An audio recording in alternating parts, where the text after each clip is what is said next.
to nalaglag. Pagtarong sa itong toothbrush.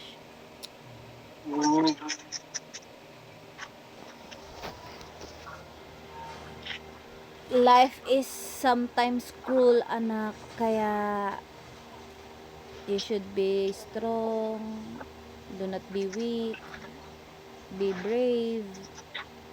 Tapos dapat mag-pray palagi kay Papa Jesus. Ako nga hindi ko na nga maintindihan yung flow ng life ko ngayon.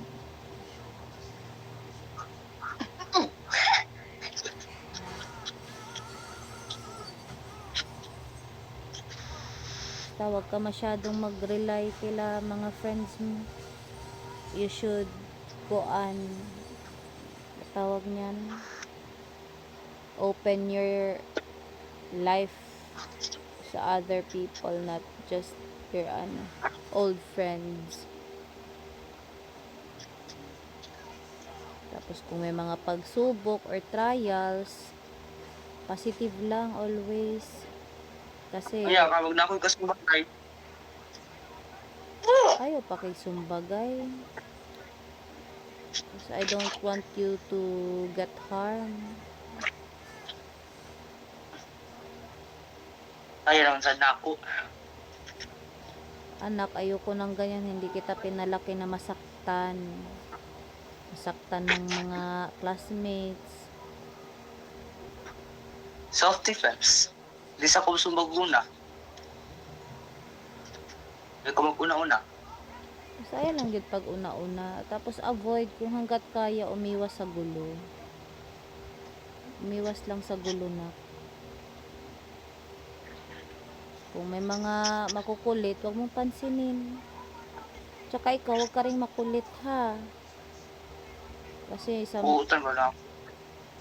yung magkulit-kulit ba, kuliton ang classmate, tapos before ka magsalita, isipin mo muna kung hindi ba magagalit yung pinagsalitaan mo ng ganun. Sometimes kasi ang joke hindi maganda, kaya lagi mong tatandaan yan.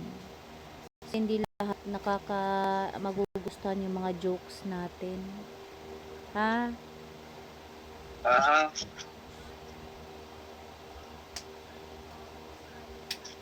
Tapos mag-pray kung may problema.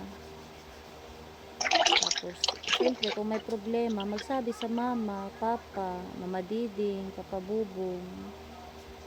Huwag mong sarilihin ang problema. Kailangan mo yan i-share. Kuha?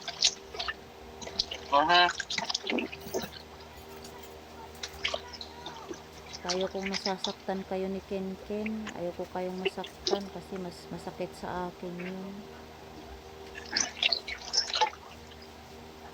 Gusto ko happy lang kayo, masaya kayo, na alam mo yun, ayoko kayong masaktan.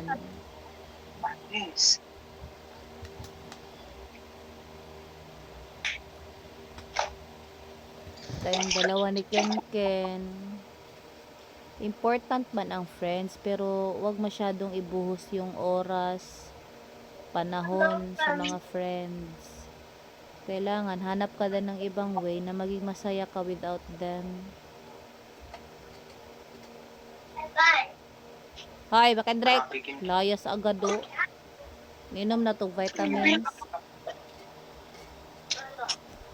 Tawag na. Find the ball.